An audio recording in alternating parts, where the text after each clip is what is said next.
సిరిపురం అనే గ్రామంలో మురళి, నరసింహ అనే ఇద్దరు ప్రాణ స్నేహితులుండేవారు. ఇద్దరూ కూడా చాలా మంచి మిత్రులు. ఈ విషయం ఊరంతా తెలుసు. ఇద్దరూ మంచి మిత్రులే అయినా ఇద్దరి గుణగణాలు మాత్రం వేరు. మురళిది కష్టపడే తత్వం, నరసింహానిది కాలం వెళ్ళబుచ్చే తత్వం. అలా ఒకరోజు, అమ్మా, నేను పొలానికి వెళ్ళొస్తాను.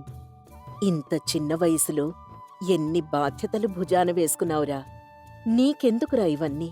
చక్కగా చదువుకోవచ్చుగా. చదువుతున్నాన్లేమ్మా. అయినా నాదేం మరీ అంత చిన్న వయసా ఏంటి? నేను కూడా అన్నీ తెలుసుకోవాలి కదా. అవును బాబూ, కానీ నీకీ శ్రమ ఎందుకు అని. నాన్నగారొక్కరే పొద్దున్నుంచి సాయంత్రం దాకా కష్టపడుతున్నారు. కుటుంబ భారాన్ని ఆయనొక్కరి మీద వేయడం సరైంది కాదు కదమ్మా. అందుకే నేను కూడా నాకు తోచిన సాయం చేస్తున్నాను. అవును బాబూ, పోయినసారి పంట పోయినప్పట్నుంచి అప్పులు మరింత ఎక్కువైపోయాయి. దానికోసమే మీ నాన్నగారు ఇలా పగలనక రాత్రనక కష్టపడుతున్నారు.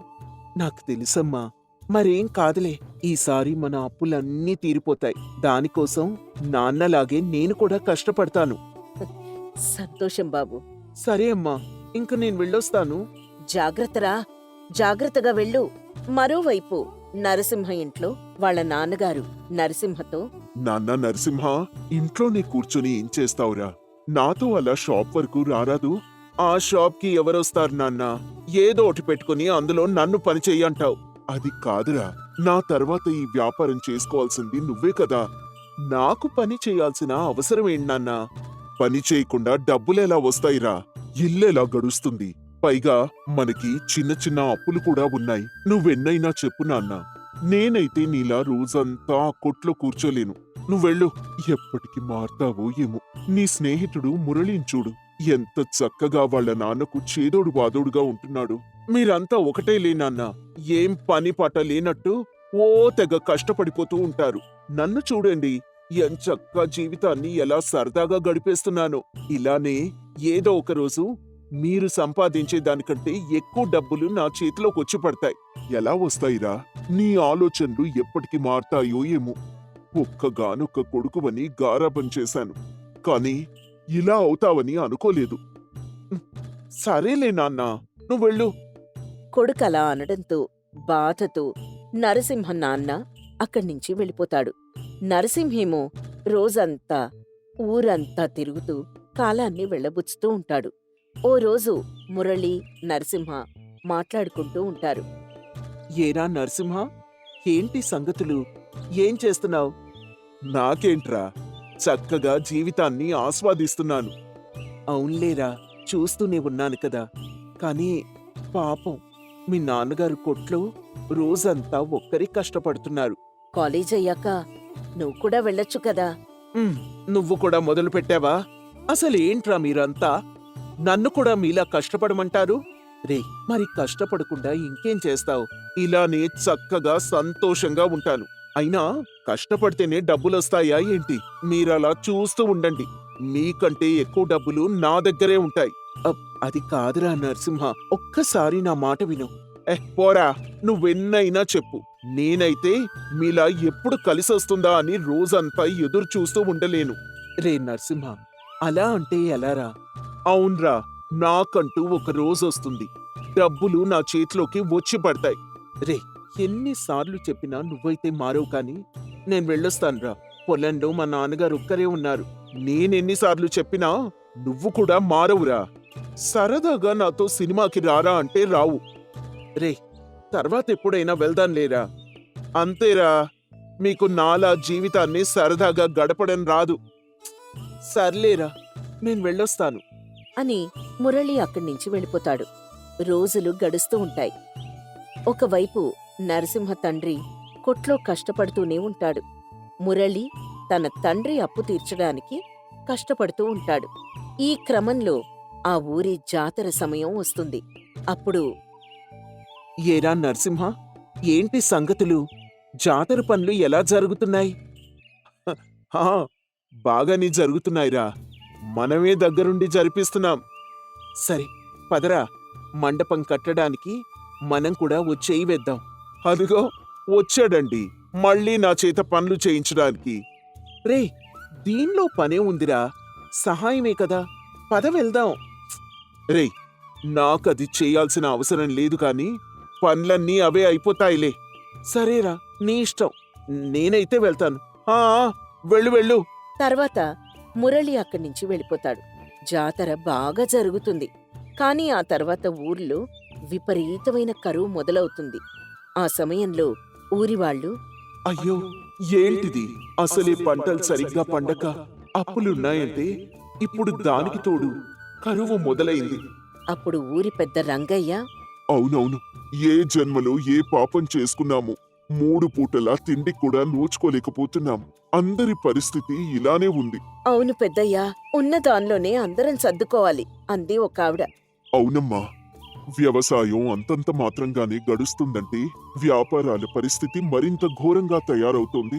ఊర్లోని బడ్డీ కొట్లన్నీ మూసేస్తున్నారు. అవును బాబు, పరిస్థితులు చక్కబడే వరకు మనందరికీ ఈ అవస్థలు తప్పేలా లేవు అని ఊరి వాళ్ళంతా మాట్లాడుకుంటూ ఉంటారు. మరోవైపు నరసింహం నాన్న టీ కొట్టు మూసేయాల్సొస్తుంది. అప్పుల భారం పెరిగిపోతుంది. దీంతో నరసింహ తన నాన్న కిట్టయ్యతో ఒకరోజు, నాన్న, ఏమైంది అలా ఉన్నారు? కాలం కాలం అంటూ కాలాన్ని వెళ్ళబుచ్చుతూ కూర్చునేవాడివి కదా బాబు, ఇప్పుడు చూడు ఏమైందో. ఏమైంది నాన్నా? ఇంకా ఏం కావాలరా? ఊర్లో కరువు రోజు రోజుకి పెరిగిపోతూ ఉంది. ఉన్న టీ కొట్టు కూడా మూసేయాల్సొచ్చింది. ఇప్పుడు అప్పుల బాధలు కూడా ఎక్కువైపోయాయి. తినడానికి కూడా చేతిలో రూకల్లేవు. అయ్యో, ఎంత పని జరిగిందన్నా? అదే, ఆ రోజు నువ్వు కూడా వచ్చి నేను చెప్పింది విని నాతో పాటు పనిచేస్తుంటే కనీసం ఇంట్లో ఖర్చులకైనా డబ్బులుండేవి కదరా. ఏం నాన్నా, మీరు మళ్ళీ అదే అంటారు? మరి ఇంకేమనాలరా? సమయం వచ్చినప్పుడు డబ్బు దానంతటా అదే వస్తుందన్నావు కదా. ఏది, ఇప్పుడు రమ్మని చెప్పు. వస్తుందిలే నాన్నా. అయ్యో, ఖాళీగా కూర్చుని గాల్లో దీపం పెడితే పనులు జరగవురా. కష్టపడాలి. కొన్నిసార్లు కష్టపడినా కూడా కాలం కలిసి రాదు. అయినా సరే మనం కష్టపడుతూనే ఉండాలి. ఈ రోజు వరకు నేను కాలంతో సంబంధం లేకుండా కష్టపడుతూ వచ్చాను కాబట్టి కనీసం మనం ఇలా అయినా ఉన్నాన్రా. మాటల్లో అక్కడికి మురళి వస్తాడు. కిట్టయ్య బాబాయ్, ఎలా ఉన్నారు? బావున్నాను మురళి, రారా. వేళ కాని వేళ ఇలా వచ్చావు, ఏమైంది? మరేం లేదు బాబాయ్, డబ్బుల్లేక మీరు టీ కొట్టు మూసేయాల్సి వచ్చిందని విన్నాను. అవును మురళి, ఏం చేస్తాం? ఎంత కష్టపడినా కాలం నాకు కలిసి రావడం లేదు. అయ్యయ్యో, అలా అనుకోవద్దు బాబాయ్. ఏదో రోజు మీ కష్టానికి తగ్గ ఫలితం దక్కుతుంది. ఎప్పుడూ దక్కి ఏం లాభం లేరా? అరేరే, బాధపడకండి బాబాయ్. ఇదిగో, ఈ డబ్బులు తీసుకోండి. నేను మా నాన్న ఇద్దరం కష్టపడిగా వచ్చిన డబ్బు. మీరిప్పుడు అవసరంలో ఉన్నారు కదా, మీకు ఉపయోగపడుతుంది. తీసుకోండి. అయ్యో మురళి, పర్వాలేదురా, ఎలాగోకలాగా సర్దుకుంటాన్లే. బాబాయ్, మనలో మనకేంటి, ఉంచండి. తీసుకోండి బాబాయ్. మురళి, నీకు రుణపడి ఉంటాన్రా. ఈ డబ్బుతో తిరిగి వ్యాపారాన్ని మొదలు పెడతాను. అలాగే బాబాయ్, మీకెప్పుడు ఏం అవసరం వచ్చినా నన్ను అడగండి, పర్వాలేదు. మరేం పర్వాలేదురా, ఇక నుంచి నేను చూసుకుంటానుగా. సంతోషం బాబాయ్. ఎరా నరసింహ, నీకు నేను ఆ రోజే చెప్పానా లేదా బాబాయ్కి తోడుగా ఉండమని? అవున్రా, చూసావా, రోజంతా గాల్లో మేడలు కడుతూనే ఉండేవాడివి. గాల్లో ఎక్కడైనా సిరులు పుడతాయిరా? ఇప్పుడు చూడు ఎలాంటి పరిస్థితులొచ్చాయో. ఏదో టైం వస్తుంది, అప్పుడే కాలం నన్నొళ్ళో వేసుకుంటుందిలే అనుకున్నాను. కానీ ఇప్పుడు అర్థమైంది కదా. అవునరా మురళి, ఇప్పుడు అర్థమైంది. సరేరా, నేనింక వెళ్ళొస్తాను. సరే సరే, చాలా థ్యాంక్స్ రా, కష్ట సమయంలో తోడుగా ఉన్నందుకు. రేయ్, నువ్వు నేను ప్రాణ స్నేహితులన్రా. ఈ మాత్రం చేయలేనా నీకోసం నేను? చెప్పు. సరే, నేను వెళ్ళొస్తానింకా. సరే మురళి. మురళి అక్కడి నుంచి వెళ్ళిపోతాడు. ఆ రాత్రంతా నరసింహం నిద్రపోకుండా ఆలోచిస్తూనే ఉంటాడు. ఎంతకాలమని ఇలా గాల్లో మేడలు కడుతూ జీవితం కొనసాగిస్తాను? కాలం ఎప్పుడూ గమనించేది మన కష్టాన్ని మాత్రమే అని గుర్తిస్తాడు. ఆ మరుసటి రోజు కిట్టయ్య, ఏమేవ్, నేను కొట్టుకు వెళ్తున్నాను. కొట్టుకు వెళ్ళడం ఏంటండి? వ్యాపారం సాగడం లేదని అన్నారుగా. అవుననుకో, ఏదో ఒకటి చేస్తూ ఉండాలిగా. మురళి కొంత డబ్బిచ్చాడు. దాంతో ఏదైనా చేస్తాను. సరేనండి. నాన్నా నేను కూడా నీతో వస్తాను. నువ్వా? ఏమైందిరా ఉన్నట్టుండి? నాకు బుద్ధొచ్చింది నాన్నా. ఇకపై కాలాన్ని నేను వృధా చేయను. నేను కూడా నీలాగే కష్టపడతాను. చాలా సంతోషం బాబు. ఇప్పటికైనా ఒక మంచి నిర్ణయం తీసుకున్నావు. పదండి నాన్న వెళ్దాం. సరే పద బాబు వెళ్దాం. అని అక్కడ్నించి కొట్టుకు వెళ్తారు. అప్పట్నించి నరసింహ వాళ్ళ నాన్నకు తోడుగా ఉంటాడు. మెల్లమెల్లగా అప్పులు కూడా తీరిపోతూ ఉంటాయి. అలా మురళి ఇచ్చిన డబ్బును తీసుకుని ఒకరోజు నరసింహ, మురళి, ఇదిగోరా నువ్విచ్చిన డబ్బు. డబ్బేంట్రా? అయినా నువ్వు తీసుకొచ్చావేంటి? ఆ రోజు నుంచి నేను కూడా నాన్నతో పాటు పనికి వెళ్తున్నాన్రా. అబ్బో, చాలా మార్పు వచ్చిందిరా నీలో. ఇదంతా నీ వల్లనేరా. ఇన్నాళ్ళు నువ్వు చెప్తుంటే నేను అర్థం చేసుకోలేకపోయాను. పోన్లేరా, ఇప్పటికైనా అర్థం చేసుకున్నావు కదా, అది చాలు. అవునరా, ఇకపై నా కాలం అనుకూలించినా అనుకూలించకపోయినా నేను మాత్రం కష్టపడుతూనే ఉంటాను. చాలా సంతోషంరా. సరేరా, ఈ డబ్బు తీసుకో. ఇక నేను వెళ్ళొస్తాను. సరేరా, జాగ్రత్త. నరసింహ అక్కడ్నించి వెళ్ళిపోతాడు. అప్పట్నించి స్నేహితులిద్దరూ కలిసి కష్టపడుతూ తమ కుటుంబాలకు అండగా ఉంటారు. అప్పుల బాధలు ఉన్నా సరే వారు చేయాల్సిన పని చేస్తూనే ఉంటారు. కాలం మన వెంటే ఉంటుంది, కానీ శ్రమ చేసేవారికే మేలు చేస్తుంది. రాజుల కాలం అంతరించిపోయింది. అయినప్పటికీ బాగా డబ్బున్న కుటుంబాలు ఇప్పటిక్కూడా మాది రాజుల కుటుంబమని చెప్పుకుంటూ ఉన్నారు. అలాంటి వాళ్ల దగ్గర కొంతమంది పాలేర్లు పనిచేస్తూ ఉన్నారు. పాతకాలం నుంచి వాళ్ల కుటుంబీకులు అలాంటి పని చేయడం వల్ల వాళ్లు కూడా పాలేర్లాగే పనిచేస్తూ ఉండిపోతారు. ఇప్పుడు చెప్పుకునే కథ దేవరపల్లి గ్రామంలో రాజుల కుటుంబానికి సంబంధించిన రాజయ్య మరియు అతని కింద పనిచేస్తున్న రంగయ్యది. రంగయ్య ఎప్పట్లాగే ఆ రోజు కూడా పాలు పిండి రాజయ్య ఇంట్లోకి తీసుకెళ్తాడు. రాజయ్య భార్యదేవి, ఏంట్రా పాలు ఈ టైంలో తీస్తావా? రోజు ఉదయాన్నే పశువుల దగ్గర శుభ్రం చేసుకోవాలని తెలీదా? ఒకటే దుర్వాసనొస్తుంది. అయినా నువ్వు ఆలస్యంగా ఇక్కడికెందుకు వస్తున్నావు? రోజు రోజుకి నీకు బాగా ఒళ్ళు కొవ్వెక్కుతోంది. అసలు ఈ మధ్య సరిగ్గా పనిచేయడం లేదు.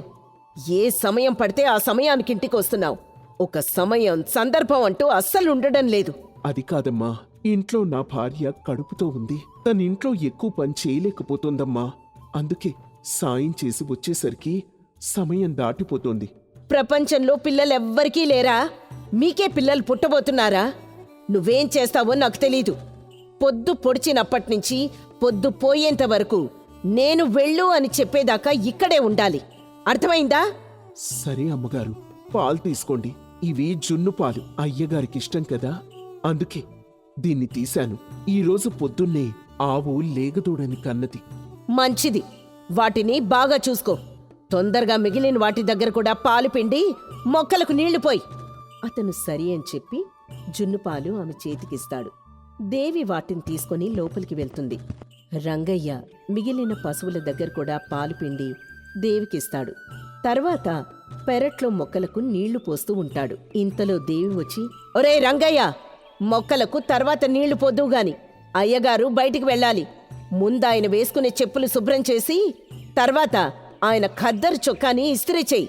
అర్థమైందా? సరే అమ్మగారు, ఇప్పుడే చేస్తాను అని దేవికి సమాధానం చెప్పి ఆ పనులన్నీ చేస్తూ ఉంటాడు రంగయ్య. కొంత సమయం తర్వాత అల్పాహారం తిని రాజయ్య బయటికొస్తాడు.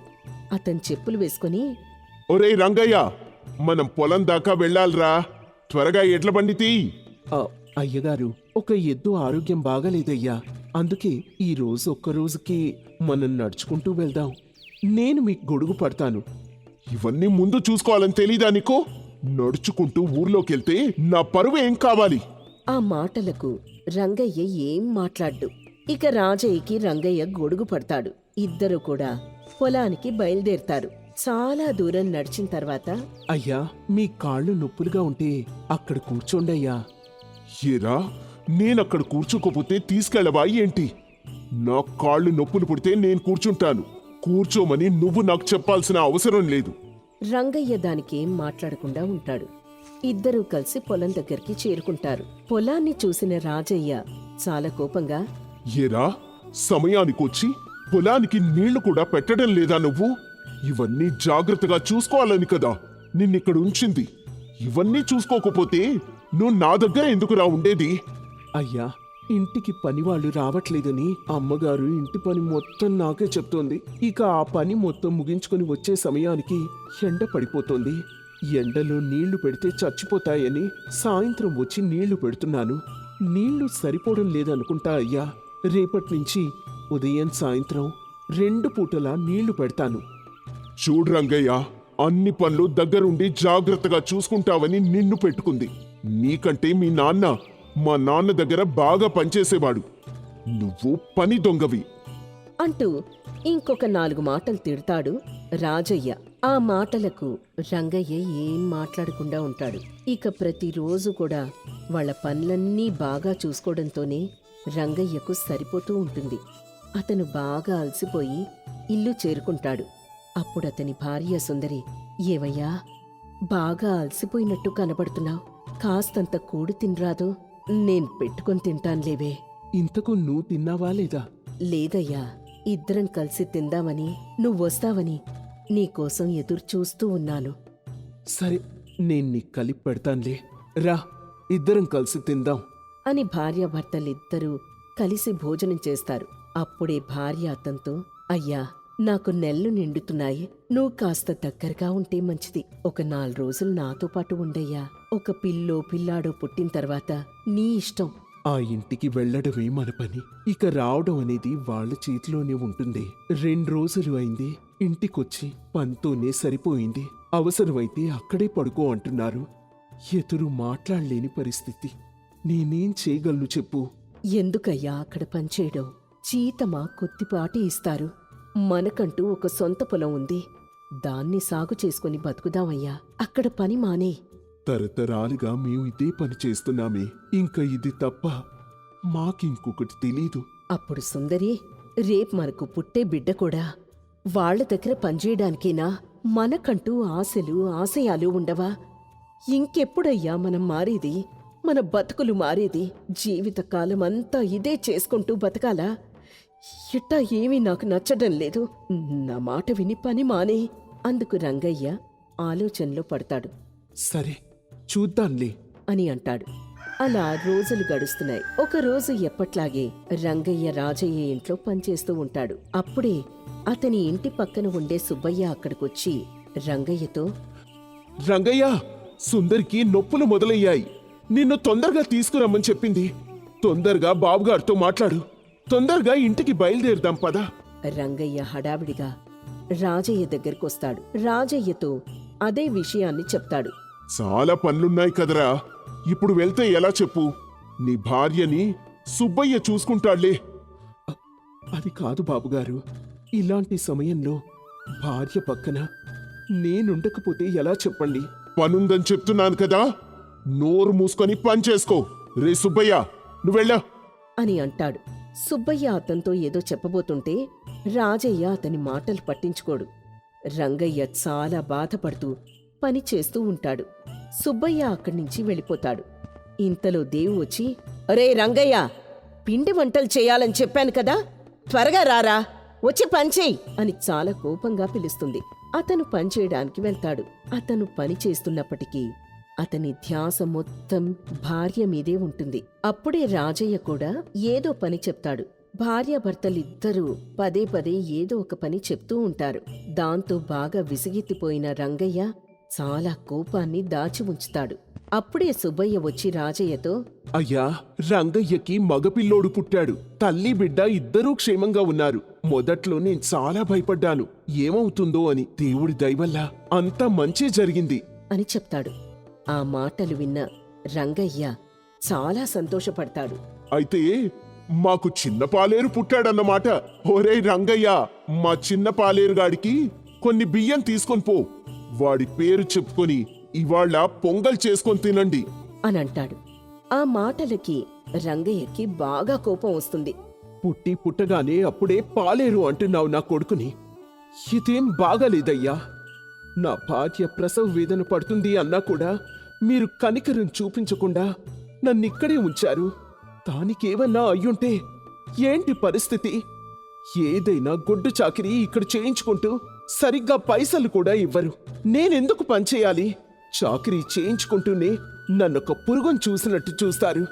మీ కంటికి మేమెలా కనపడుతున్నావయ్యా? ఒరే రంగయ్య, మీ అయ్యగారికి ఎదురు మాట్లాడుతున్నావా? నీతో కూడా అలానే మాట్లాడతాను, కానీ ఆడదానివని వదిలేస్తున్నాను. చిన్న పెద్ద తేడా లేకుండా ఒరేయ్ ఒరేయ్ అని అందర్నీ పిలుస్తావు. అసలు నువ్వు ఆడపుట్టుక పుట్టిన దానివేనా? ఆ మాటలకు రాజయ్య, ఒరేయ్, చాలా ఎక్కువ మాట్లాడుతున్నావు. అసలు నువ్వు ఇక్కడ పని చేయకపోతే నీకు పూట గడుస్తుందా? నేనేదో ఒక పని చేసుకొని బతుకుతానులేండయ్యా. నేనిక్కడికి రాకపోతే మీకు పూట గడుస్తుందో లేదో చూసుకోండి. నేనీ రోజు నుండి పని మానేస్తున్నాను. అని కోపంగా అక్కడి నుంచి వెళ్ళిపోతాడు. అతను సరాసరి భార్య దగ్గరికి వెళ్లి తన భార్య బిడ్డల్ని చూసుకుంటాడు. ఇక భార్య కూడా అక్కడ పని మానేశాను అన్న విషయం చెప్తాడు రంగయ్య. ఆ మాటలు విని ఆమె మరింత సంతోషపడుతుంది. ఆ రోజు నుంచి అతను పనికి వెళ్లడం మానేస్తాడు.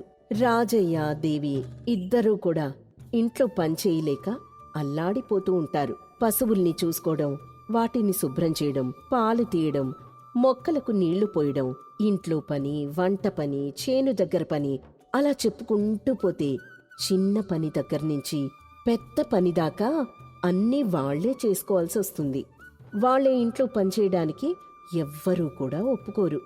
అలా ఉండగా ఒకరోజు దేవి భర్తతో, ఇన్ని రోజులు రంగయ్యను చాలా తప్పుగా మాట్లాడానండి. రంగయ్య నిజంగానే గొడ్డు చాకిరీ చేస్తున్నాడు. అది మన దాకా వస్తే గాని అర్థం కాలేదు. చెప్పులు తుడవడం దగ్గర్నుంచి పాయిఖానాను శుభ్రం చేసే వరకు అన్ని పనులు చేసేవాడు. ఎన్నోసార్లు సూటిపోటి మాటలన్నాము. ఎప్పుడూ ఎదురు మాట్లాడేవాడు కాదు. మనమే అతని భార్య విషయంలో తప్పు చేశాము. జీతం కూడా సరిగ్గా ఇవ్వలేదు. మన పని మనం చేసుకుంటూ ఉంటే ఇప్పుడు నాకు బాగా అర్థం అవుతోంది. నాలో చాలా మార్పు తీసుకొచ్చాడు రంగయ్య అని అంది. దానికి రాజయ్య, నీలోనే కాదు దేవి, ఈ వారం రోజులు నాకు కూడా రంగయ్య విలువ ఏంటో బాగా అర్థమైంది. వాడు మన ఇంట్లో పనివాడు కాదే, మన ఇంటి మనిషి. వాడున్నాడు కాబట్టి మనం సంతోషంగా ఉన్నాం. ఆ సంగతి మర్చిపోయి ప్రవర్తించాము. రంగయ్యకి క్షమాపణ చెప్పి పనికి రమ్మని చెప్పండి. తను పొలం పశువుల్ని చూసుకుంటే చాలు. ఇక మిగిలినవన్నీ నేనే చూసుకుంటాను. ఆ విషయం అతనితో చెప్పండి. జీతం కూడా సమయానికి ఇస్తామని చెప్పండి. మనం వెళ్ళి పిలిస్తే వాడు రాడే. అప్పుడే రంగయ్య అక్కడికొచ్చి, నేనెందుకు రానయ్యా? నేనెప్పటికీ మీ మనిషినే. మీరు పడుతున్న కష్టం సుబ్బయ్య నాకు చెప్పాడు, అందుకే వచ్చాను. రంగయ్య, మమ్మల్ని ఇద్దరినీ క్షమించు. ఇంకెప్పుడు కూడా మేం నిన్ను తప్పుగా మాట్లాడము, తప్పుగా చూడము. నీ విలువేంటో మాకు బాగా అర్థమైంది అన్నాడు రాజయ్య. అప్పుడు దేవి, అవును రంగయ్య, నేను కూడా ఎప్పుడు ఎవర్ని ఒరే అరే అని పిలవను. నువ్వు లేకపోతే మా పరిస్థితి ఏంటో మాకు బాగా అర్థమైంది. మమ్మల్ని క్షమించు. రంగయ్యకి విలువ దొరికినందుకు రంగయ్య చాలా సంతోషపడతాడు. ఇక వాళ్లతో సంతోషంగా మాట్లాడి తన పని తను చేసుకుంటూ పోతాడు. అప్పట్నుంచి ఆ ఇంట్లో రంగయ్యకు చాలా విలువుంటుంది. వాళ్ళు సమయానికి జీతమిచ్చి అతన్ని చాలా గౌరవంగా చూసుకుంటారు.